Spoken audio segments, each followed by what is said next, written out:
मंच पर उपस्थित हमारे सारे संत वृंद, साधु बहनें, माताएं, सत्संग प्रेमी भाइयों, आज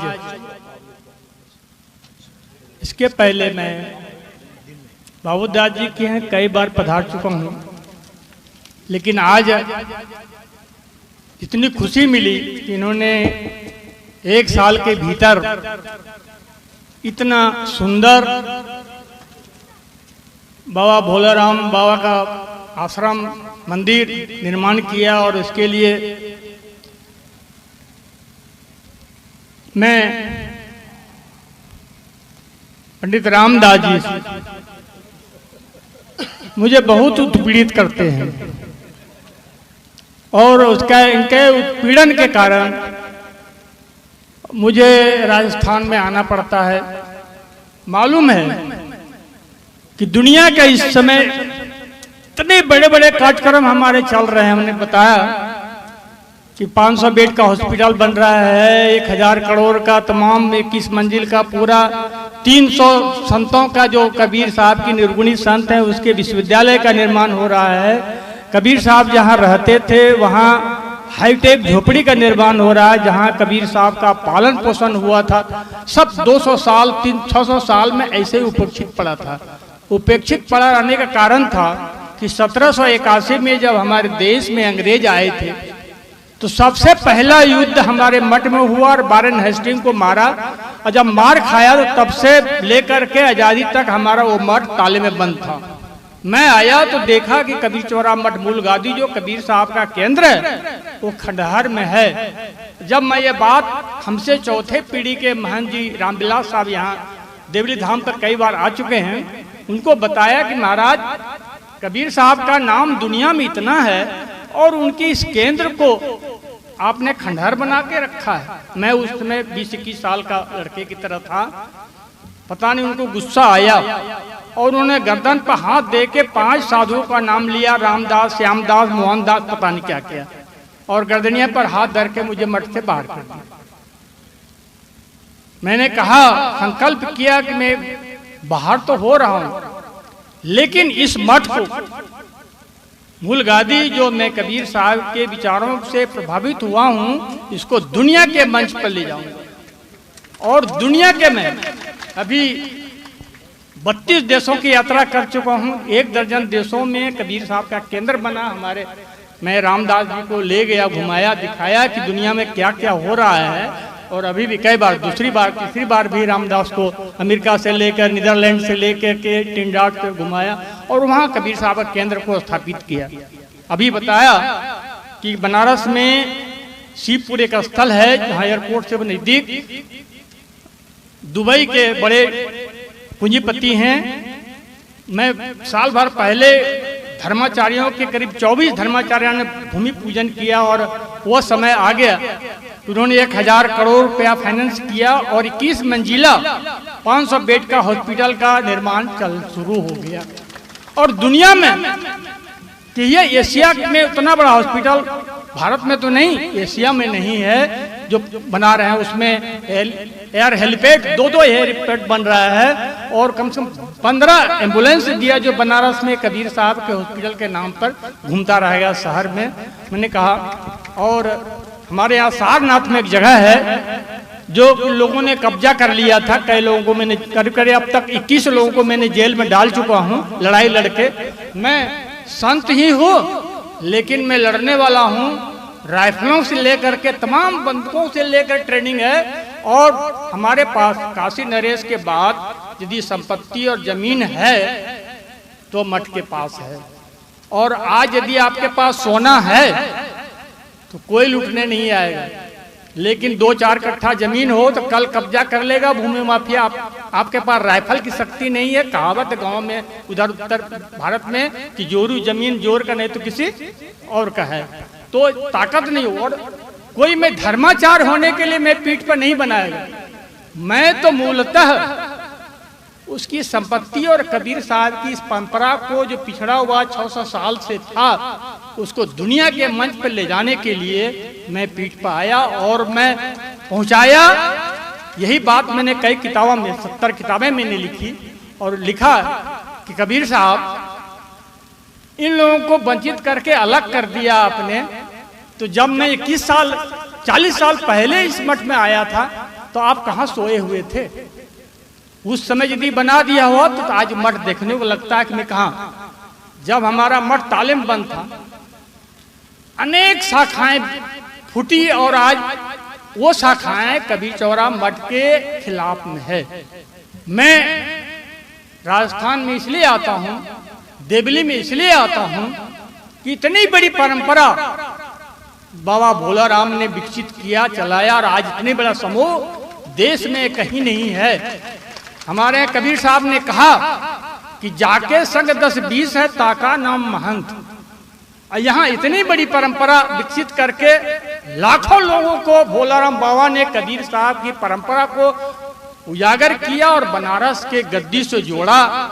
इसलिए जो भी जिस स्थिति में मैं रहता हूँ, रामदास जी निवेदन करते हैं, इनका निवेदन इसलिए स्वीकार भी करता हूँ कि 12 साल तक कबीर चौरा मठ के चरणों में रहकर जो उन्होंने सीखा और जो उनका विकास हुआ और जो प्यार है, झगड़ा करता हूँ, मैं इनको गालियां भी देता हूँ, लेकिन प्यार की गालियां देता हूँ कि भैया मैं इतना बड़ा बड़ा काम कर रहा हूँ, तुम जब चाहो फोन करके आपको राजस्थान आना है, अभी आज आया हूँ, फिर 10-15 दिन के बाद फिर बुला रहे हो, 15 दिन के बाद फिर बुलाओगे। मेरा काम रुका हुआ है, मेरा काम और तबीयत भी बीच बीच में खराब है, विदेश भी जाना है, तो लेकिन फिर भी ये प्यार से, इनकी प्यार के वजह से आपके बीच में आया हूँ।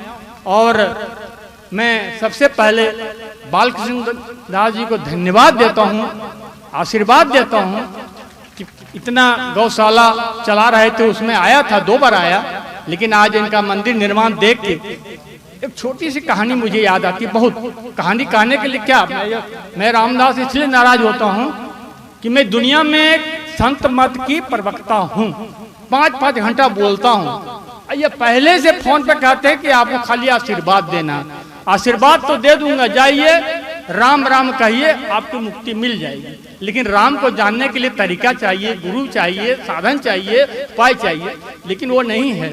तो एक गुरु ने जब यात्रा पर जा रहे थे, 2 शिष्य थे उनके पास 2 चना था, दोनों चने चेले को दे दिया, कहा भैया साल भर मैं लौटूंगा और ये चना हमको सुरक्षित चाहिए। एक शिष्य ने एक चने को बटुए में डाल के रख लिया, दूसरे चेले ने जाके खेत में उसको भिगो करके बो दिया। जब गुरुजी साल भर के बाद आए, एक गुरु ने जो बटुआ में रखा दे दिया, महाराज आपकी चना ये सुरक्षित है। दूसरे चेला जो था, अभी सवाल उठा कि कैसे इस परंपरा को विकसित करेंगे, कैसे आगे बढ़ाएंगे, कैसे सुरक्षित करेंगे। दूसरे चेले ने 4 बोरा चना की बोरी गुरुजी के चरणों में रख दिया, कहा ये क्या है? कहा आपने सुरक्षित, कहा एक चना नहीं, हजारों चना आपके चरणों में स्थित है। तो जो शिष्य होते हैं, इसका विस्तार, इसका फैलाव, इसका काम, तो बालकृष्ण दास छोटी सी बात कह करके इन्होंने इसका विस्तार किया है। गुरु के प्रति इन्होंने अभिवादन किया है कि गौ सेवा के साथ साथ भोलाराम बाबा का बहुत खूबसूरत मूर्ति इन्होंने बनाया, मंदिर भी खूबसूरत है। और मुझे आसमान पर चढ़ा दिया, मुझे डर लग रहा था क्योंकि मैं राजस्थानी विमान तो घूमते रहता हूँ, आधा समय मुझे विमाने में रहता है, 16-16 घंटा का विमान में अमेरिका से लेकर घूमता रहता हूँ। लेकिन जब आज ऊपर विमान पर बैठा तो मुझे लगा कि मैं अमेरिका पहुंच जाऊंगा, कि यहाँ पहुंचूंगा, कि परमात्मा के पास पहुंचूंगा, यह भी लग रहा था। परमात्मा भी दिख रहा था कि इतनी ऊंचाई पे ले जा रहा है, कहीं से डगमग हो गया तो फिर वहां हो जाएगी। ये संसार जो है, धन्यवाद देना है सिर्फ, ये संसार जो है, कबीर साहब ने कहा ये दुख की खानी है, दुख का संसार है। इस दुख को जानना है। दुख क्या जानना है? कि जन्म और मरण का जो दुख है, इससे दुनिया में कोई पीड़ा, कोई दुख नहीं है। इसलिए कबीर साहब ने कहा चलती चक्की देख के दिया कबीरा रो, 2 पाटन के बीच में साबित बचा न कोई। ये जो है 2 पाठ क्या है? जन्म और मरण। इससे बड़ा दुनिया में कोई दुख नहीं है। और हमारे संत मत में कबीर साहब ने इसी दुख से निपटारा पाने के लिए संसार में जो वासना है, संसार में जो मोह है, संसार में जो तृष्णा फंसी हुई है, कहा इससे जब तक मुक्त नहीं हो गए तब तक वो परमात्मा जिसको कि कहा राम, एक शब्द है कि राम को जान लीजिए सब कुछ जान लिए। तो ये जन्म मरण का दुख, जन्म मरण का दुख कबीर साहब का सुखिया सब संसार है, खावे और सोवे, और दुखिया दास कबीर है, जागे और रोवे। कबीर साहब को कोई दुख नहीं था, लेकिन आपके दुख को देखकर वो जागते थे, रोते थे। तो मुझे थोड़ा उधर भी उनके शब्दों के मैं अनुशासित हूँ और प्रवचन करता हूँ, लेकिन कुछ ऐसे सवाल उठा दें तो कहेंगे कि चलिए आज पंगत छोड़ देंगे, हम लोग प्रवचन सुनेंगे, लेकिन नहीं, ऐसा इतना अन्याय नहीं करेंगे हम फिर से आपको धन्यवाद देते हैं और सबको धन्यवाद देते हैं और पूरे कार्यक्रम को धन्यवाद देते हैं। फिर अभी 17 तारीख आना है, लेकिन मैं सामूहिक रूप से रामदास जी से निवेदन करूंगा कि यदि मैं जो बोला, मैं एक संत मत का दुनिया में व्याख्याता हूँ, प्रवक्ता हूँ, और हिल जाता है जब मैं संत मत की प्रस्तुति करता हूँ, तो यदि आप बुलाते हैं तो कम से कम 1 घंटा 2 घंटा हमको संत मत के बारे में, संत परंपरा के बारे में, संत मत के इतिहास के बारे में और संतों ने जो दुख सुख की बात कही है उसको बताने का भी थोड़ी बहुत हमको समय देना चाहिए, ताकि हमारे भक्तों जो लोग सुनने आते हैं तमाम सुबह 10 बजे से अब तक जो हुआ, हम उसको तमाशा नहीं कहते हैं, इसके बिना न संसार चलता है, न व्यवस्था चलती है, न काम होता है। ये भी जरूरी है, यही जरूरी है। बाकी सत्संग तो सुनेंगे, चले जाएंगे घर में, भूल जाएंगे, लेकिन ये जो हुआ यहाँ, ये भूलने की चीज नहीं होगी। मैं फिर से आप सभी संतों को अभिवादन करता हूं, और मैं इसलिए राजस्थान में सबके बावजूद भी, तमाम व्यस्तता के बाद भी मैं यहाँ आता हूँ, तो इतने संत भारत में घूमता रहता हूँ, इतने संत कहीं नहीं मिलते जहाँ इस तरह इतने संत राजस्थान में मिलते हैं। एक मंच पर इतने संत है, और फिर इतने संत हैं, तो इन संतों का दायित्व, तो संतों का कर्तव्य, संतों का निर्वाह क्या होना चाहिए। यदि हमारे यहाँ एक बिहार में एक मीटिंग हुई थी, ट्रस्ट बोर्ड बना था, तो उस ट्रस्ट बोर्ड के खिलाफ तमाम धर्माचारी जुटे थे, मुझे भी बुलाया। मैंने वो ट्रस्ट बोर्ड में जो वहाँ ट्रस्ट बोर्ड के चेयरमैन, उसके खिलाफ थी मीटिंग, तो सब लोग गालियां दे रहे थे उनको। 2 मिनट तो हमने कहा कि ये जो ट्रस्ट बोर्ड के चेयरमैन हैं, इनकी कोई विसात नहीं है, कोई हैसियत नहीं है।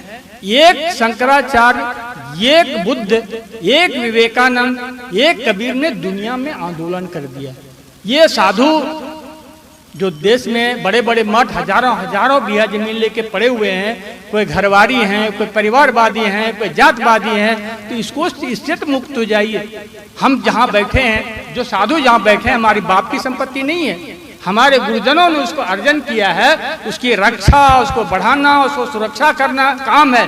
नहीं तो फिर हम गद्दी पर बैठे हैं, हमको योग्य शीर्ष नहीं मिल रहा है, हम अपनी जाति ढूंढें, अपने परिवार को ढूंढें, इससे हमारा धर्म का विनाश होने की स्थिति में है। यदि इससे हम मुक्त हों तो हमारा धर्म को दुनिया के मंच पर जाने से कोई नहीं रोकेगा। मैं इन्हीं शब्दों के साथ आपको कहता हूं कि जो हम संसार में दुख है, दुख को जानिए। अब दुख को जानने के लिए कम से कम 2 घंटा हम सत्संग करें तो आपको बताएं कि दुख कैसे है, दुख क्या है, उस दुख से निपटारा कैसे होगा, उस दुख से बच कैसे पाएंगे, दुख से उबर कैसे पाएंगे, दुख से दुनिया में कट कैसे चाहेंगे। क्योंकि ये संसार जो है, ये संसार की जो व्यवस्था है, संसार की जो रचना है, वो जालिम है। कबीर साहब ने कहा जालिम है। इस जालिम व्यवस्था को जानने के लिए और हमारे अंदर जो वो जालिमपन है उसको दूर करने के लिए एकमात्र रास्ता है सत्संग। आप सत्संग में आएंगे और सत्संग से ही आपका अंदर जो मोह है, अहंकार है, काम है, क्रोध है, लोभ है, मोह है, वो कटेगा और सत्संग के प्रति आपका लगाव होगा। और सत्संग के कबीर साहब ने 600 साल पहले सबसे पहले सत्संग की शुरुआत की, सत्संग की पाठशाला कबीर साहब ने शुरुआत की। अब तो कबीर साहब का नाम ले ले करके हजारों सत्संग मंडलियां देश में घूम रही हैं, कबीर साहब के दोहे पढ़ रहे हैं, कबीर साहब की साखियां पढ़ रहे हैं और कह रहे हैं कि हम दुनिया को मुक्त कर देंगे। और यहाँ तक कि सैकड़ों भगवान भी बन गए कबीर साहब के नाम पर, बन भी रहे हैं, जेल भी जा रहे हैं, तमाम तरह की चीजें जा रहे हैं। तो इन सारी चीजों को जानना। दूसरी बात, एक बात और हम कहना चाहते हैं, कबीर साहब ने कहा कर बंदगी विवेक की भेष धरे सब कोई। कबीर साहब ने बंदगी शब्द कहा। बंदगी फारसी का है, अरबी का भी है। बंदगी नमन को कहते हैं, साहेब परमात्मा को कहते हैं। ये कबीर साहब का दिया हुआ प्रणाम शब्द। हमारे यहाँ अभी 400 लोग पिछले साल आए, कहा महाराज आप मूल गादी के पीठ पे हैं, आप बंदगी हटा करके सत साहेब की शुरुआत कीजिए। उनका क्यों? ये तो कबीर साहब का दिया हुआ शब्द है। दूसरी बात, हमारे यहाँ सैकड़ों परंपरा है, लेकिन हमारे यहाँ साहब बंदगी एक सबके यहाँ एक है। कम से कम एक चीज तो एक है, कहे कि नहीं मूल गादी आप ऐलान कर दीजिए, आदेश कर दीजिए कि साहब बंदगी हटा कर सब हमका ये काम नहीं कर सकते। कबीर साहब के विचार को, उनके दिए हुए शब्द को, उनकी दिए हुए परंपरा को हम नहीं हटा सकते। लेकिन अब अभी भी आप लोग इसमें से आधे लोग सब साहेब सत साहब का कोई अर्थ नहीं है। सत्य दर्शन है, सत्य जाना जा सकता है, सत्य जपा नहीं जा सकता है। इसलिए सत्य साहब नहीं, साहब बंदगी हमारा है। साहब बंदगी को स्वीकार करिए। और हमारे यहाँ जो लोग आते हैं, सब साहब कहते हैं मैं मुड़ घुमा उधर जाता, कहते महाराज मैंने आपको नमस्कार किया और आप बोली उधर घुमा ली। हम कहा कि हमारा नमस्कार करो तो हम आपको दंडवत करते हैं, पैर भी छू लेंगे, लेकिन हमारे नमस्कार के खिलाफ करके, कबीर साहब के आदर्श को खिलाफ करके आप सत साहब बोल रहे हैं। आप कहिए कि आपको मैं स्वीकार करो, नहीं करता। इसलिए आप भक्तों से मेरा एक अपील है, मुख्य अपील है कि यदि सत साहब नहीं, कबीर साहब के परंपरा में, इतिहास में, दर्शन में साहब बंदगी हमारा नमन है, वंदना है। इसलिए सत साहब बंदगी कहते हैं, तो आप भी बंदगी स्वीकार करिए। सत साहब जो लोग अपने जबान पर रटे हुए हैं उसको निकाल के बाहर करिए। इन्हीं शब्दों के साथ मैं आप सबको धन्यवाद देता हूँ, आशीर्वाद देता हूँ। और फिर मौका मिला तो आपको विशाल कभी रामदास जी के खिलाफ करके मैं सत्संग करूंगा, 2 घंटा आपको सुनाऊंगा कि संत मतों ने आपके जीवन को, आपके इतिहास को, आपके परंपरा को क्या दिया। और जानेंगे तो आपको दुनिया में कहीं भागने की जरूरत नहीं है, भटकने की जरूरत नहीं है, काशी और मथुरा जाने की जरूरत नहीं, द्वारका और हरिद्वार में भ्रमणे की जरूरत नहीं है, तीर्थों में जाने की जरूरत नहीं है, गंगा नहाने की जरूरत नहीं। सब गंगा और सब तीर्थ, सब भगवान आपके दिल में है, आपके हृदय में है, आपके पास में है। आप पास में ढूंढिए। तो कबीर साहब ने कहा मोको कहा ढूंढे रे बंदे, मैं तो तेरे पास में, न मंदिर में, न मस्जिद में, न काबे कैलाश में, खोजी हो तुरंत मिली हो पल भर के तलाश में। संतोष सहज समाधि भली है, जहाँ जहाँ जाओ सोच पर कर्मा, जो कुछ करो से पूजा। गिरिबन खंड ये कर जानो, भाव मिटाओ दूजा। आंखन रूदो कानन रूदो, कया कष्ट नहीं धारो, खुले नैन हंस हंस पहचानो सुंदर रूप। सुंदर रूप परमात्मा का है, आपके दिल में है, आपके पास में है। कैसे दिल में है आपके सामने हम प्रस्तुत कर देंगे, आपके सामने खड़े कर देंगे। वो भगवान को, जिस भगवान को कबीर साहब ने, संत मत ने दिया, आपके सामने खड़ा करके दिखा देंगे, जब आप हमको 2 घंटा का समय देंगे। इन्हीं शब्दों के साथ मैं आप सबको फिर अभिवादन करते हैं, धन्यवाद देते हैं।